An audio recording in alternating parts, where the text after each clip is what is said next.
Salve Maria, meu nome é Padre Charbel, bem-vindos a mais uma aula de Catecismo. E hoje nós falaremos, como você pode ver no quadro, sobre o pecado. Então veremos quais são as espécies de pecado, quais são, nomeá-los um por um, ver o significado, a sua gravidade e, ademais, como tentarmos não cair nesses pecados, né? Pelo menos de forma geral, podemos dizer assim, tem-se um remédio, o remédio de cada pecado é o seu contrário, né? Por exemplo, da soberba, a humildade, não? Da impureza, a pureza. Mas como chegar a estes remédios? Então, para como chegar a esses remédios, nós falaremos na próxima aula sobre as virtudes. Mas para que se entenda as virtudes, é necessário que se entenda primeiro os pecados. Porque, pela nossa caída, pela caída dos nossos primeiros pais, no pecado original, nós temos uma tendência, que é a concupiscência. A nossa concupiscência ela tende a fazer coisas que não são muito corretas, que são propriamente pecado. Então, para começarmos a aula, vamos invocar a Santíssima Trindade, em nome do Pai, e do Filho, e do Espírito Santo. Amém? Ave Maria Puríssima, sem pecado concebida. Em nome do Pai, e do Filho, e do Espírito Santo. Amém. Pois bem, como dito, falaremos do pecado, da transgressão dos mandamentos. Então, o que é um pecado? Então, já coloquei aqui que o pecado ele é a transgressão voluntária da lei divina. Então, aqui temos alguns significados, algumas palavras que deve-se entender bem. A transgressão, a vontade e a lei divina, que são três caracteres aqui da qual se deve entender.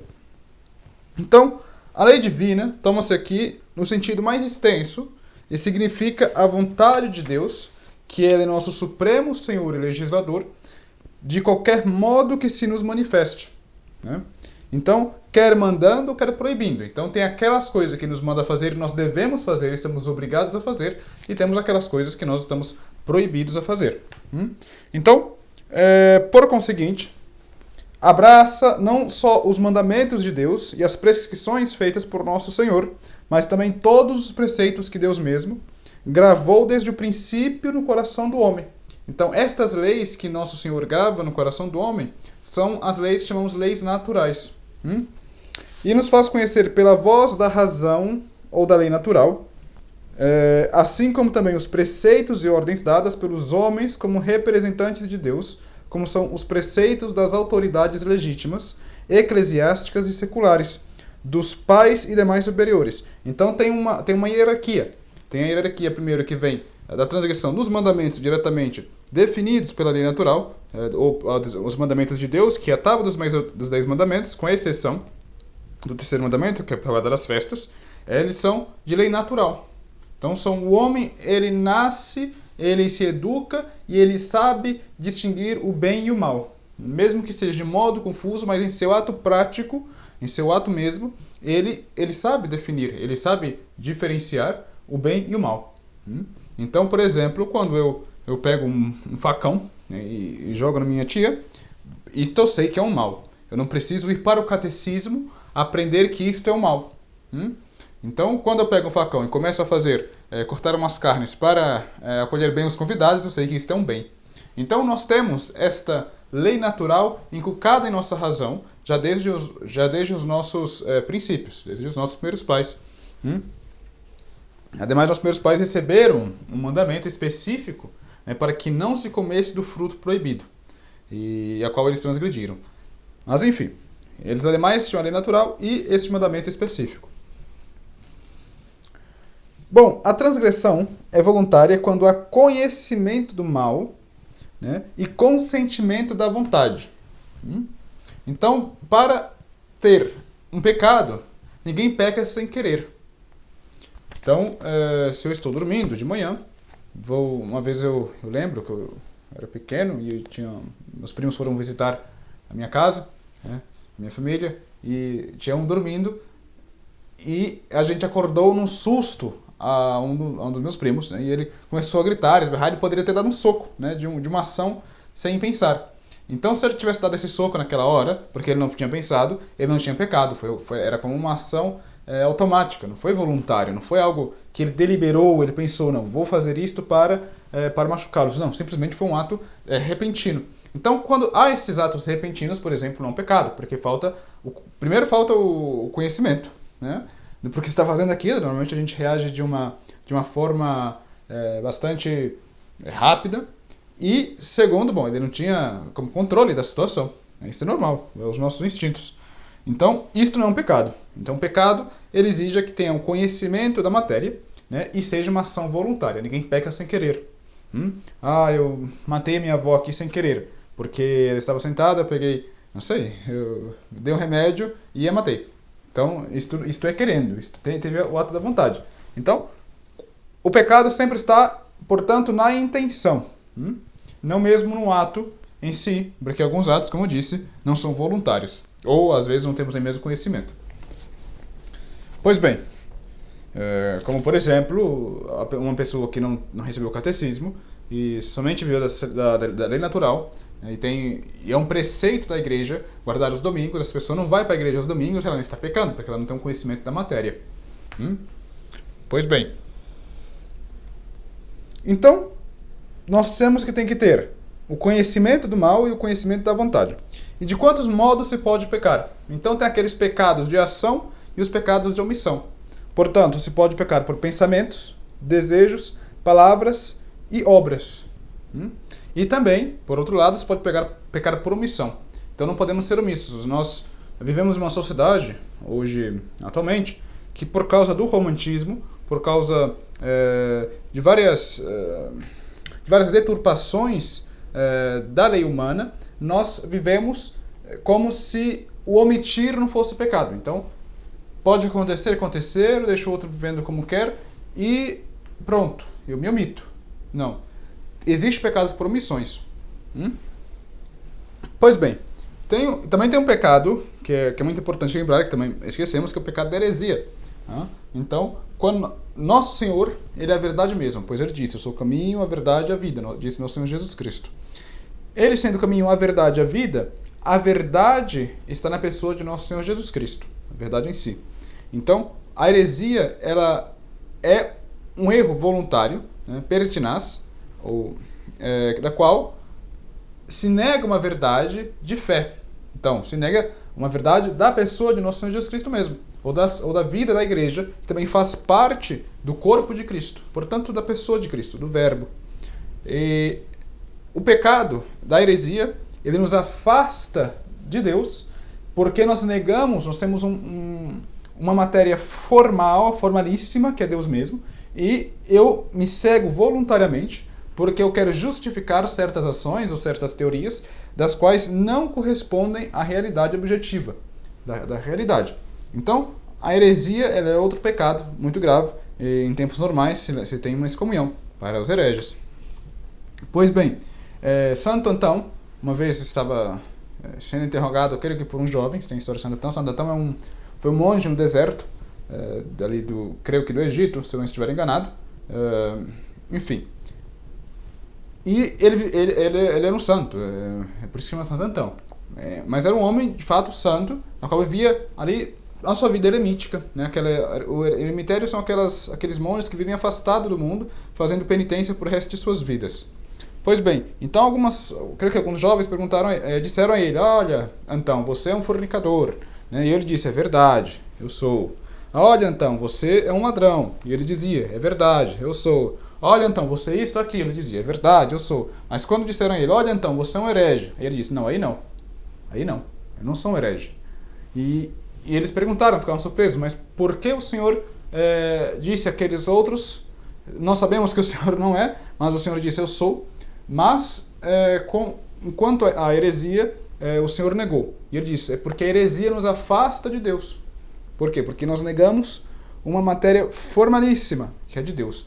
Então, não há pecado somente contra o próximo, mas pecado contra Deus. Esse é o pecado da heresia, o pecado contra nosso Senhor Jesus Cristo mesmo. Então, tenham-se em conta, quando nós falamos dos pecados, nós estamos falando dessas verdades. Atenham-se à fé, amarrem-se nela, não afastem-se da fé. Porque é a fé que nos conduz. Não pense, por exemplo, quando Nosso Senhor iluminava os místicos, da igreja, os santos, eles recebiam os ensinamentos por eles, né? E aquele ensinamento recebido diretamente, eles falavam daquele modo. Não.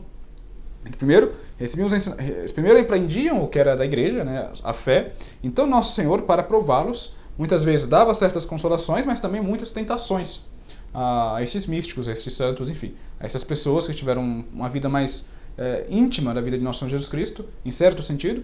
Então, eles recebiam essas iluminações, mas sempre se esclareciam pela fé, né? Então, não pensem, os senhores, que a fé é simplesmente um arranjado de doutrinas da qual, depois de muitos anos, faz certa conclusão. Não é isto. A fé, ela é a realidade mesma. Ela é a descrição da vida de Cristo, de Nosso Senhor. Então, quando falamos do pecado, nós também estamos entrando nessa matéria de fé. Então, muitas vezes, o demônio, ele é muito inteligente, muito esperto, muito mais do que nós imaginamos, ele nos estuda, inclusive, e nós mesmos, às vezes, nos podemos atrapalhar com nossas paixões, nossas tendências.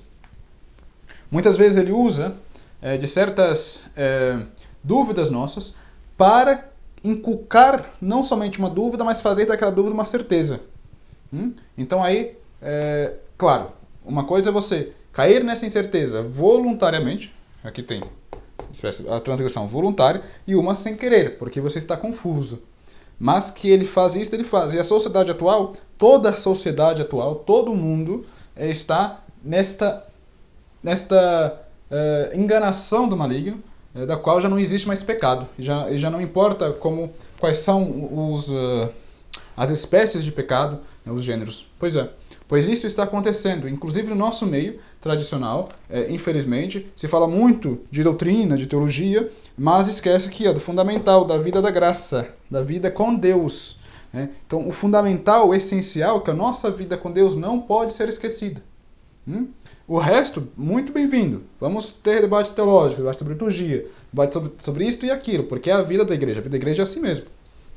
Mas não pode esquecer o fundamental. O fundamental, o essencial, é a nossa vida com Deus, é a nossa vida espiritual. Então, quando nós estamos falando do pecado, nós estamos falando disso aqui, né? Não adianta nós conversarmos sobre temas altíssimos teológicos e nós levamos uma vida como de bestas, né? Não adianta, não serve, não anda, não é assim. A vida espiritual não é assim. Então, primeiro, temos que cavar a nossa vida espiritual, conhecer, né, pelo menos o que seja fundamental, essencial, para que não caiamos na tentação de Satanás, né, do inimigo e de nossas paixões. Pois bem, então, aqui eu coloquei 2 tipos de pecado, né? Então, o catecismo nos pergunta se todos os pecados eles são iguais. E podemos dizer, não todos os pecados são iguais. Então, existem 2 espécies de pecados, que são os pecados veniais e os pecados mortais. Creio que a maioria de nós estamos aqui muito bem entendido o que é um e o que é outro, mas quem não está, ou quem precisa como se aprofundar, fique nesta aula, né? Aí nós explicaremos, e vocês entenderão também um pouco dessa ilustração. Não sou muito bom com desenhos, então, mas vocês entenderão. Enfim. Então, Cristo compara alguns pecados, né, com o argueiro, outros com traves. Então, uns são apenas como cistos nos olhos, e os outros são, de fato, umas traves, nos cega da vida de graça. Pois bem, o pecado mortal, ele é cometido quando se transgride uma lei voluntariamente, que é a lei divina, e em matéria grave. Então, a transgressão é bem voluntária quando está ligada ao claro conhecimento do mal e ao pleno consentimento da vontade. Isto é, quando se conhece que se trata de um pecado mortal, né, e quando deliberadamente, ou seja, quando voluntariamente, é mais ou menos como pegar um pedaço de chocolate, começar a mastigar e sentir o gosto do chocolate, e gostar daquele gosto e sabendo que você está gostando daquele chocolate. Então, quando bem voluntariamente se peca, tendo conhecimento da matéria, ali é o pecado mortal. Você não tem uma dúvida que é um pecado mortal. É claro que não é preciso conhecer toda a maldade do pecado para ser mortal, mas pelo menos ter já aquela ideia já basta, né? Então tem certos pecados mortais que mesmo sem o conhecimento da matéria já são pecados mortais, como é o pecado contra a castidade, né? Ele é in toto genere sui, em todo o seu gênero, ele é mortal. Claro, mesmo assim deve ser voluntário. Uma coisa é você pecar voluntariamente, outra coisa é você ser obrigado a pecar, então ali você já não está usando a sua liberdade para fazer aquilo, então falta a sua vontade. Por isso que sempre tem que ter bem em mente, bem claro na mente, para ser pecado mortal é como comer um chocolate, sentir o seu gosto e gostar, e aprovar. Tá? E o pecado mortal, então coloquei aqui, pecado mortal nós temos a matéria grave, o bem voluntário, né, e o conhecimento da matéria. Quando eu digo bem voluntário aqui é em ato deliberado, né, de fato eu quero fazer isto, eu estou livre e faço, né, deste modo. Então tem que ter essas três matérias. O venial, ele vai faltar ou a matéria grave, ou ser o voluntário, ou conhecimento da matéria. Então faltando um desses três, seria um pecado venial. Entendido? Então, por exemplo, matéria grave. O que seria matéria grave? Matéria grave, vamos supor que eu sou casado, eu tenho minha esposa, e eu tenho meus filhos, e eu atraio. Né, eu atraio.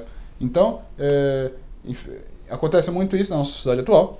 Então, eu sei que traindo, né, tendo, tendo sentimentos com outras esposas, mesmo por pensamento, eu estou atraindo mortalmente. Isso a minha consciência bem acusa. Bom, e normalmente você tem um conhecimento da matéria nesse sentido, e é bem voluntário. Pois bem, faltando o pecado venial, o pecado venial é, por exemplo, não sei, a pessoa...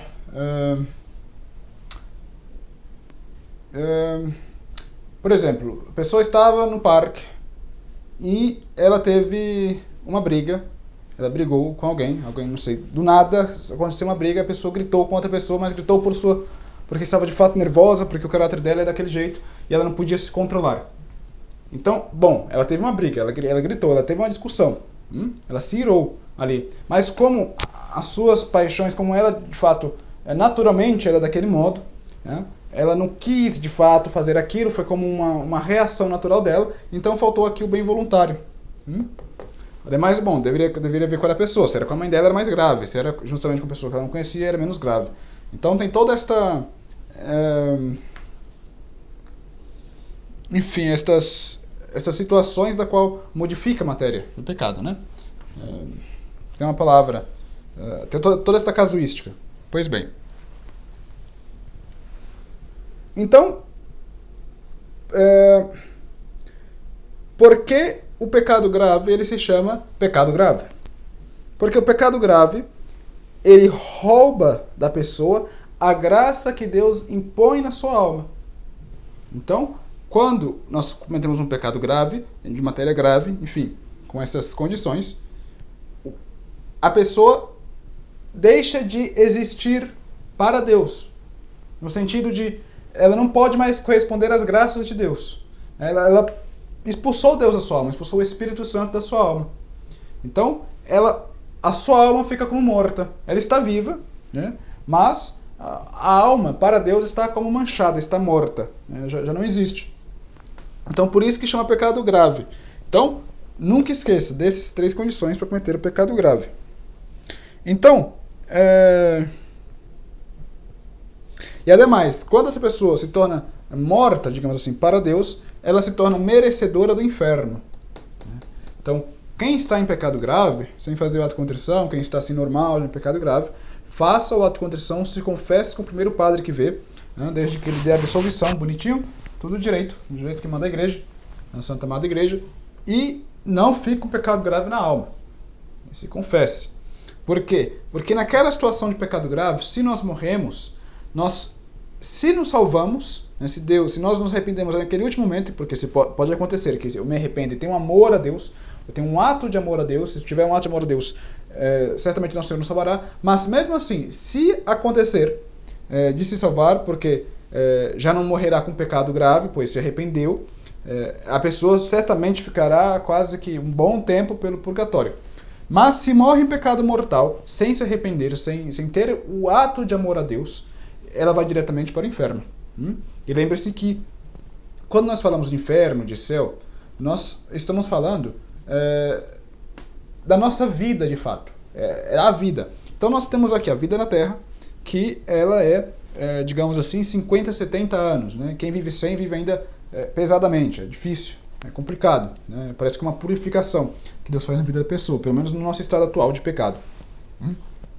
Na qual nós temos a natureza decaída. Pois bem, então, nós temos aqui este período de ano, este tempo. Então, leia um pouco de história, veja um pouco de história. Então, estudamos sobre a Segunda Guerra Mundial, a Primeira Guerra Mundial. Todas aquelas pessoas, todas elas, né, sempre pensaram que ia ter uma vida longa, uma vida que nunca mais ia se acabar. Nós, que somos mais ou menos jovens, já estou ficando velho também, mas ainda estou dizem que estou ainda na idade enfim, de ser jovem, mas já não estou, já tenho minha idade. Enfim, nós que estamos aqui, nós pensamos, não, nós temos ainda uma vida toda pela frente.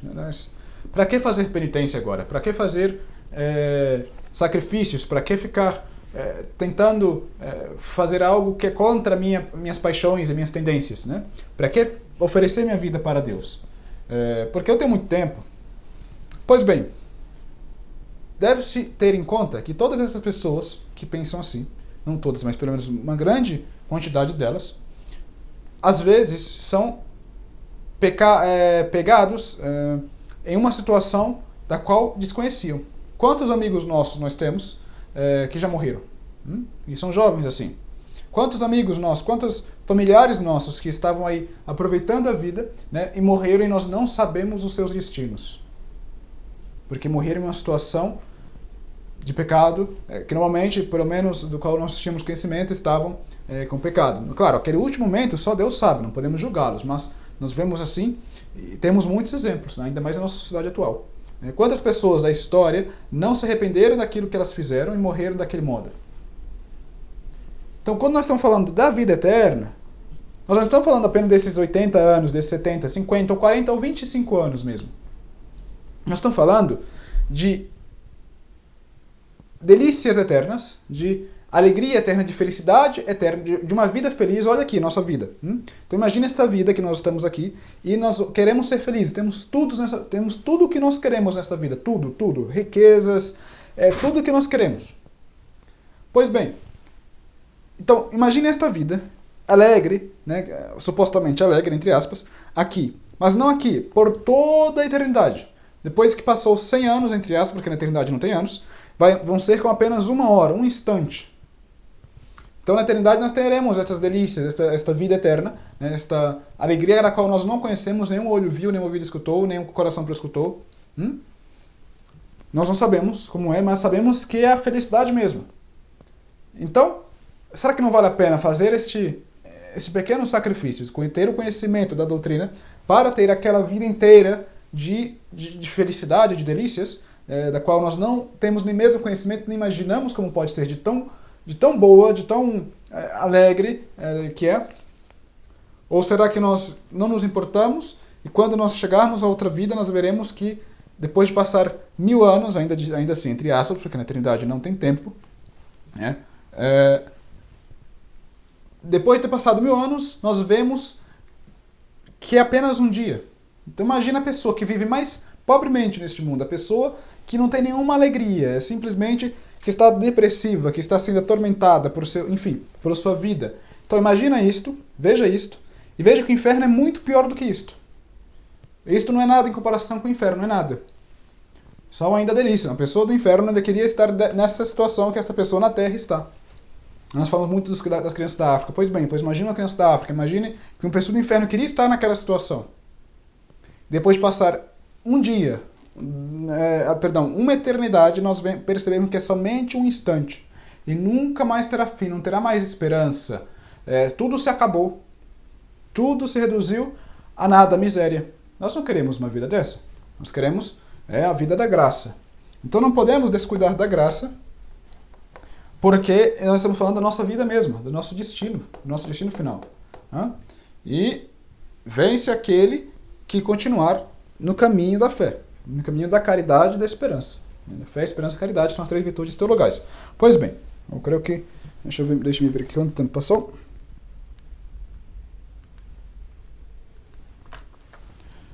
Pois bem,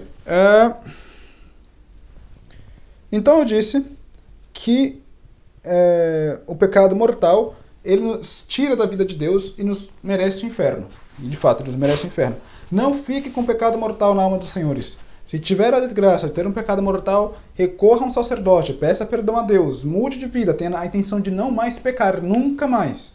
Essa intenção é necessária, porque se não termos a intenção de não pecar nunca mais, nós estamos atingindo o ser infinito que é Deus. Então este nunca que atinge a Deus. Atinge a Deus. Quando nós vamos pecar simplesmente por hábito, confessar simplesmente por hábito, eu vou lá porque, bom, minha mãe é tradicional, eu vou lá me confessar, o pai ela gosta de me ver me confessando, mas depois de um dia já estou fazendo as mesmas coisas. Então, quando nós fazemos isto, nós estamos, primeiro, colocando a nossa salvação em jogo, e segundo, estamos brincando, cometendo um sacrilégio com Deus. Uma ofensa, pior ainda do que o nosso pecado.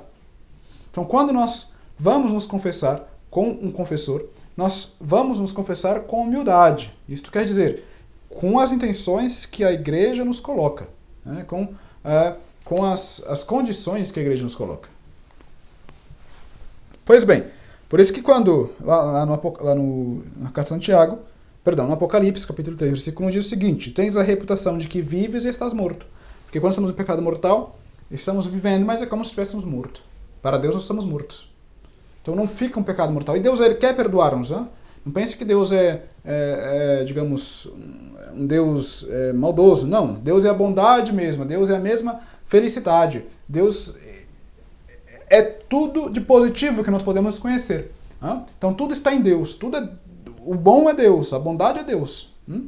Então Deus ele quer mais do que nós perdoar os nossos pecados. Então quando tivermos a desgraça, se tivermos a desgraça de pecarmos mortalmente e entrarmos em certos desesperos, não façam isso, não entrem em desespero. É pior, sejam humildes, coloquem-se nas mãos de Deus, Senhor, eu vos peço perdão, e vamos nos confessar na primeira oportunidade. Não esperem muito. Procure um padre, qualquer padre que seja que pelo menos sabemos que seja válido, e se confesse. E pronto, já está. E recomeça a vida e não peque mais. Vai e não peque mais, diz nosso Senhor Jesus Cristo. Pois bem, o pecado venial, já dissemos, para obter o perdão do pecado mortal, ordinariamente é com a confissão. No ato de contrição, nós obtemos o perdão se temos a intenção de confessar na primeira oportunidade que tivermos. Então, ali já pode se deduzir que estamos em graça, mas nunca se deduz, não sabemos se estamos em graça ou não.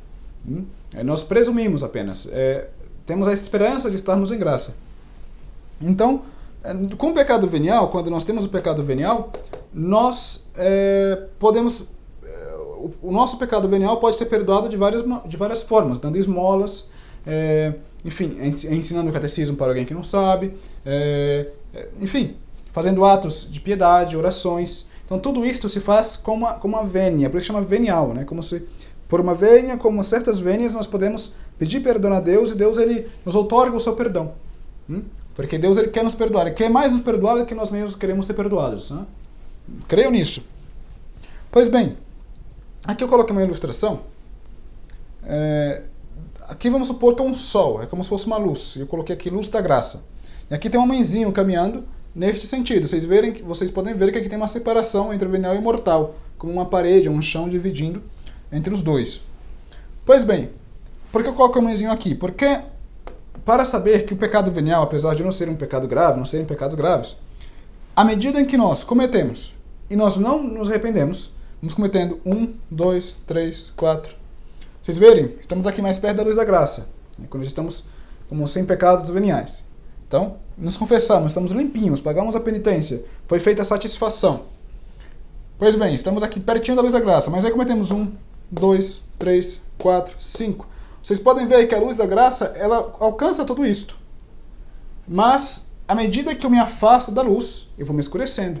Então, à medida que eu peco mais, venialmente, mais pecados veniais, e não reparo minha vida para parar de pecar venialmente, eu vou ficando mais ou menos como sem muita luz. Né? Eu vou ficando mais longe da luz. Então, à medida que nós ficamos mais longe da luz, mais longe da fonte da graça, nós vamos ficando mais fracos. Né? Isso não quer dizer que pecados veniais faz necessariamente fazer um pecado mortal. Mas quer dizer que como nós vamos ficando mais fracos e com menos luz, é normal que ao cometer tantos pecados veniais e não se arrepender, se cometa um pecado mortal. Então se priva da luz da graça. A única luz que tem é uma luz lá no fundinho, né, que é Deus te chamando, olha, se arrependa, senão você vai para o inferno. Né? venha para a vida de liberdade. Vida de liberdade, que é a vida da graça. Então, a liberdade é ter, eu fazer o bem, né, eu ter a liberdade de fazer o bem, sem ser deixado levar por minhas paixões. Então a liberdade ela é mais intelectual, ela é mais espiritual do que material, nesse sentido. Então um cachorro, por exemplo, não tem liberdade. Ele segue o que os seus instintos dizem. Mas o homem ele tem liberdade de dizer não para o pecado. Então o homem que diz não para o pecado com mais insistência, ele é um homem mais livre. Porque ele tem domínio de si, mas não somente domínio de si. Deus mesmo o domina pela graça. E ele colabora com a graça de Deus. Pois bem.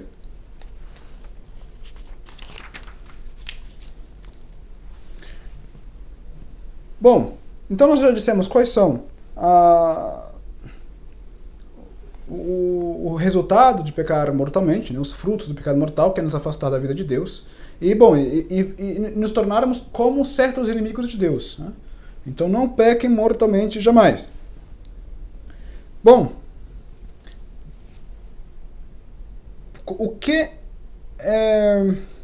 por que nós conhecemos a malícia dos pecados veniais? O que nos diz por que eles são maus assim?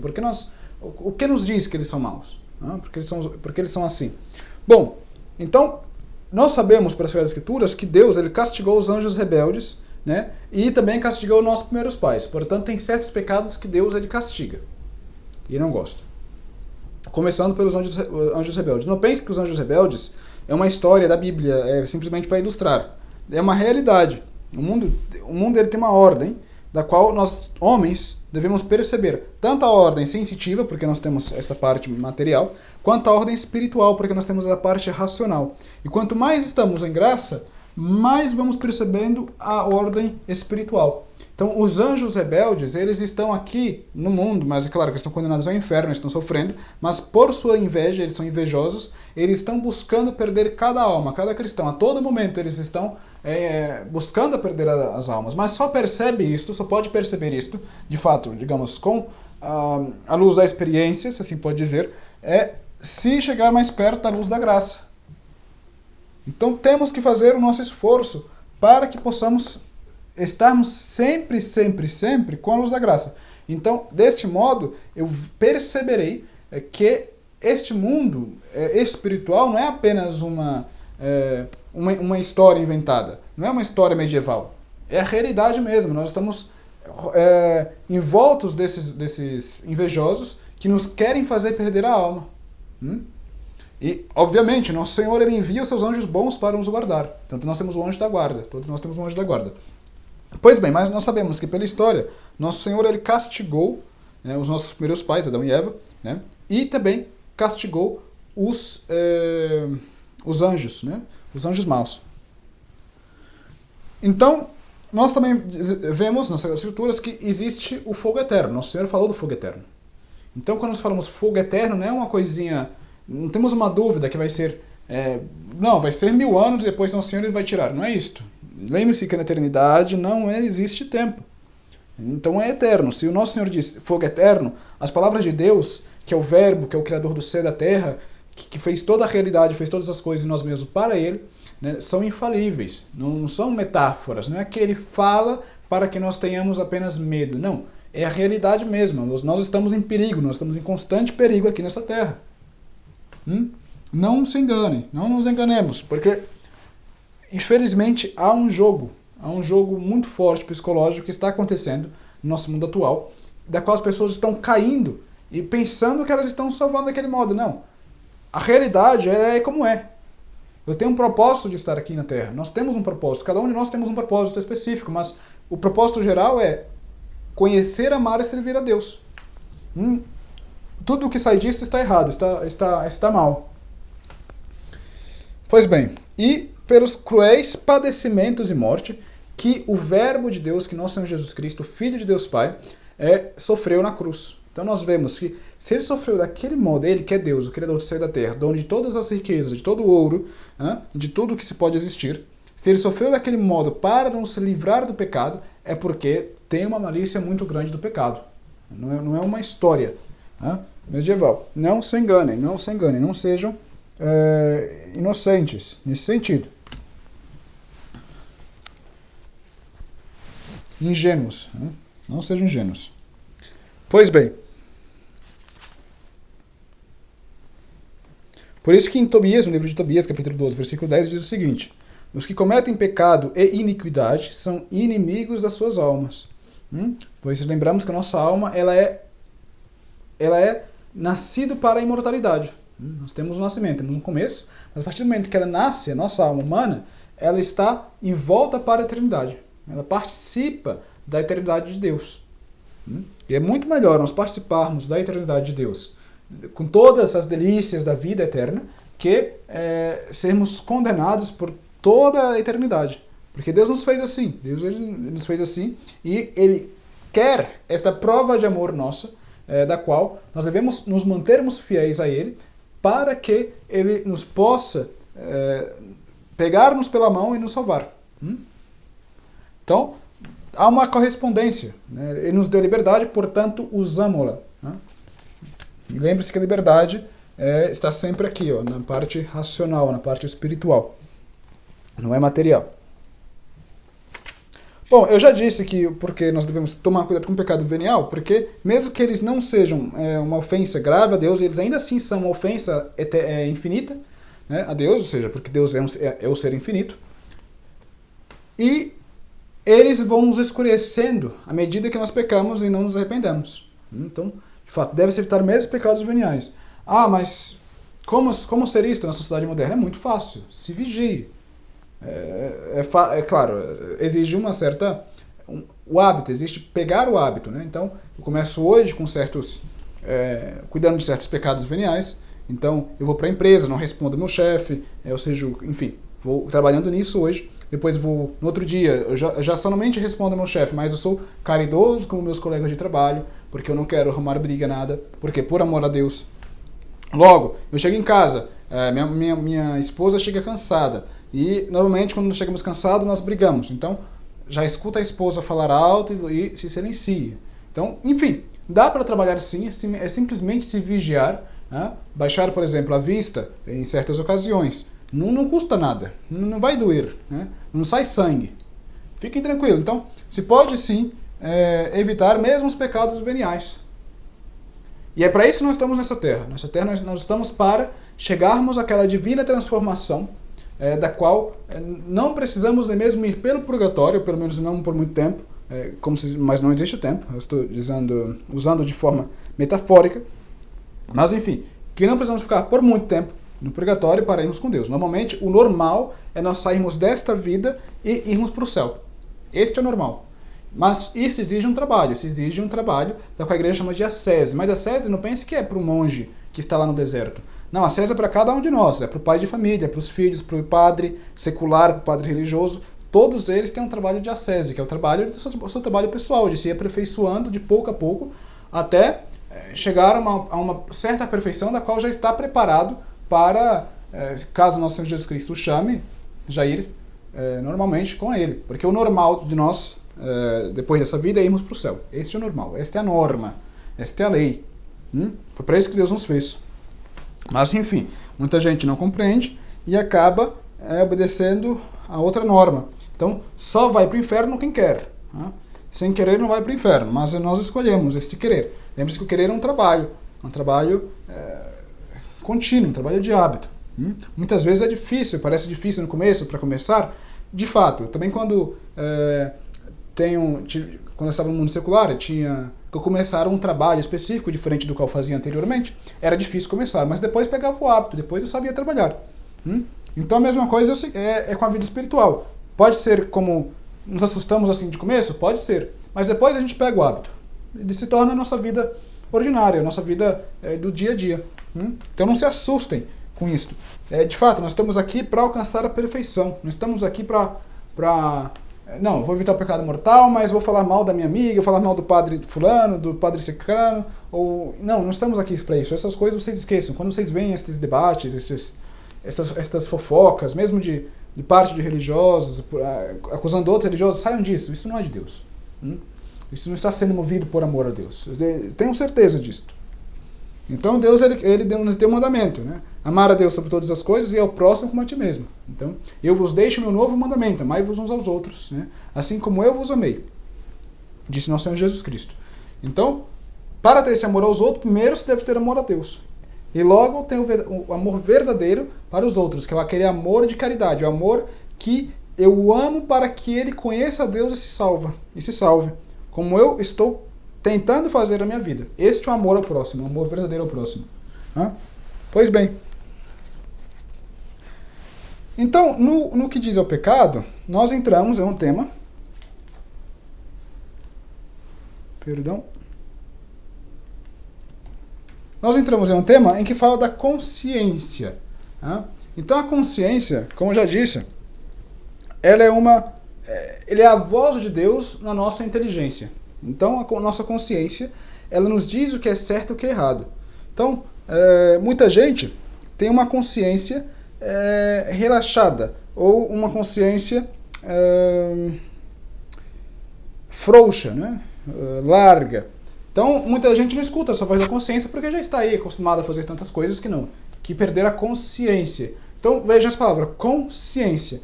É uma participação da ciência de Deus. Por isso nós dizemos o com, que é com alguma coisa, e ciência, né, que é a ciência. Então a consciência é uma participação da ciência de Deus.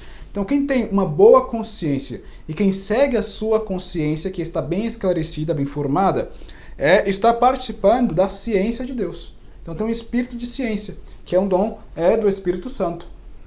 Entendem? Então, nunca ninguém peca contra a consciência. Nunca ninguém peca sem pecar contra a consciência. Então quando eu faço alguma coisa errada, eu sei que a minha consciência está dizendo que aquilo é errado. Então, se a minha consciência diz que aquilo é errado, eu não posso fazer aquilo. Então,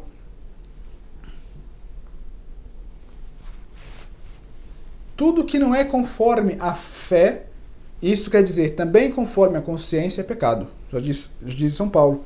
Se, pois, alguém erroneamente considera alguma ação lícita como pecado também, e assim mesmo a pratica, torna-se culpado de pecado.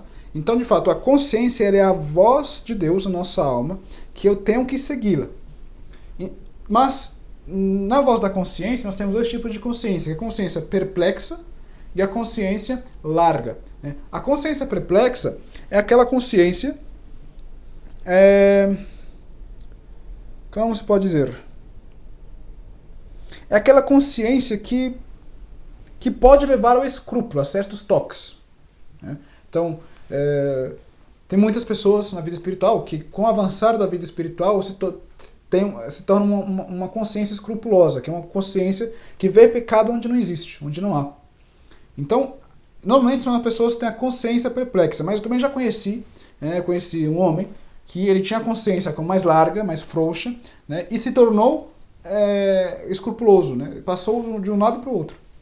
Isso também acontece porque, bom, a pessoa vai amando a Deus e vai querendo fazer a vontade de Deus, vai vendo que Deus é a bondade mesmo e todas as delícias que nós podemos imaginar, ou que nós podemos ter na nossa vida futura, que nós não podemos imaginar a vida futura, porque nunca ninguém foi ao céu e voltou, no sentido de Deus mesmo ter dito, né, nenhum homem me viu, né, porque senão havia morto. Então o que nós vemos, aquelas coisas quando nós vemos do céu, são como partes, são como figuras, mas não é o céu da essência divina, né? Normalmente não é assim que acontece. Então, normalmente, de norma, ninguém vai ao céu e voltou. Mas, enfim, se a pessoa ama muito a Deus, ama muitas realidades sobrenaturais, que é uma realidade de fato, então mesmo aquelas pessoas que têm uma consciência larga, às vezes podem se tornar escrupulosas. Mas o escrúpulo ele não é bom. O escrúpulo deve ser evitado, porque o escrúpulo ele deixa a pessoa... faz a vida da pessoa tão difícil, tão complicada, que se torna quase impossível viver daquele modo, né? A não ser que a pessoa seja tão, esteja tão ciente daquela verdade eterna, daquela aquela realidade que ela vai continuar até o fim, mas é muito difícil chegar a isso, tá? É muito complicado. Então, normalmente, o escrúpulo, ele atrapalha a pessoa, e muitas pessoas, por causa do escrúpulo, se afastam da igreja, afastam da religião, porque a religião se torna algo difícil. Então, tem que ter muito cuidado, né? Sempre a virtude, nesse sentido, ela está no meio, virtus in medio est. Então, não pode ter a consciência demasiado larga, demasiado nada é pecado, e nem pode ter a consciência perplexa no sentido de levar ao escrúpulo, né? Tem a consciência delicada. A consciência delicada, ela é boa, porque ela vai considerando todos os modos da vida, né, de se comportar exatamente em relação com o último fim. Isso é bom, é uma consciência delicada. As pessoas têm conhecimento do que é o pecado aqui, o que ela pode fazer aqui e ali, e ela está ali como considerando, né, as coisas do modo que elas devem ser. Mas ainda assim, né, deve-se ter aquela confiança de colocar-se em Deus, e se jogar nas mãos de Deus e não praticar, e fazer o bem e evitar o mal, né? Não deixar a consciência remoendo por uma coisinha pequena e você se pensa que é uma coisa grande. Lembre-se que para ter pecado, por exemplo, é necessário ser aquele voluntário, é como pegar um chocolate e mastigar, né? Então isto é o pecado. Então tem muitas pessoas que se perturbam com tentações, vem certas tentações, que às vezes o demônio nos induz a certas tentações, e as pessoas acabam se perturbando, e acabam ficando ali, e muitas vezes acaba caindo em um pecado mesmo, porque deu atenção à tentação. Então não pode, né? Quem tem escrúpulo deve buscar o confessor para guiá-la, né? E ter a consciência que deve se colocar nas mãos de Deus. É Deus quem cuida da sua vida espiritual. Não somos. A vida espiritual é uma vida sobrenatural. Então é Deus quem começa na nossa alma. Não somos nós, por nossas forças, que chegamos lá. Nós apenas colaboramos com a graça, claro. Esta colaboração no começo, sempre na nossa vida espiritual, ela exige certo esforço, mas não no sentido de a vida espiritual depender exclusivamente de mim. Não, ela depende mais de Deus do que de mim. Eu apenas colaboro com a graça de Deus. E se eu estou colaborando bem com a voz da minha consciência, né, com os movimentos do Espírito Santo, com as inspirações do Espírito Santo, eu vivo mais livremente. Por isso que São Paulo diz que nós temos uma vida de liberdade, nesse sentido. Porque nós, de fato, já nos colocamos nas mãos de Deus, já pegamos o hábito de fazer o bem e evitar o mal, que vivemos essa vida de liberdade. Pois a liberdade está em Deus.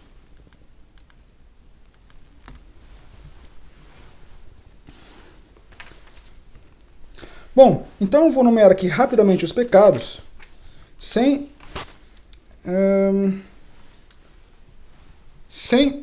entrar muito em detalhe, porque senão a aula ficará muito larga.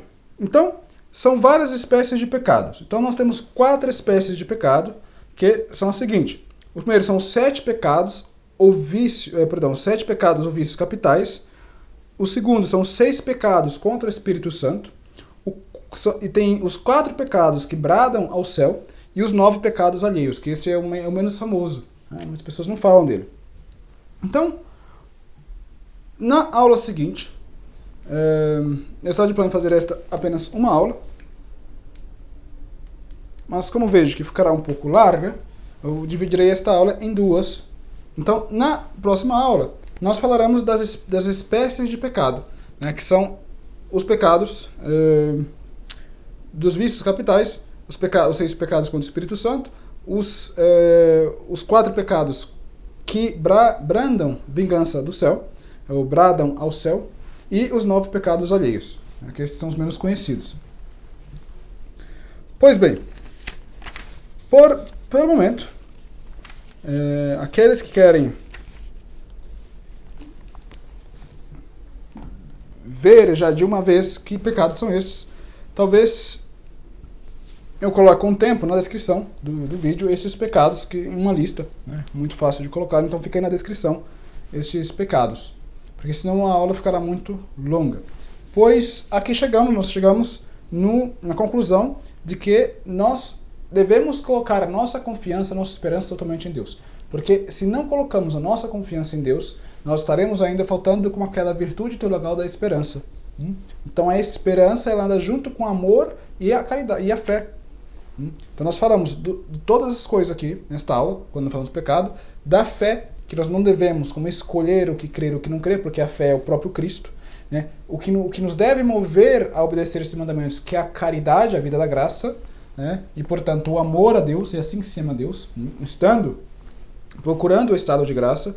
E também falamos da esperança, que não devemos ter tampouco aquela consciência larga, relaxada, que ela não considera nenhum pecado, né? Porque certamente se fará muitos pecados, e tampouco devemos ter aquela consciência muito escrupulosa, aquela consciência escrupulosa de fato. Devemos nos livrar dos escrúpulos, porque os escrúpulos nos fazem mal à vida espiritual. Então, está ali. A virtude, né, nesse sentido, está no meio. Então, colocamos ali a nossa confiança em Deus, nos jogamos nos braços de Deus, fazemos o bem e evitamos o mal, e tudo sairá conforme a vontade do nosso Senhor Jesus Cristo e de nossa Mãe Maria Santíssima, que nos proteja e nos guarde neste caminho para a vida eterna. Em nome do Pai, e do Filho, e do Espírito Santo. Amém.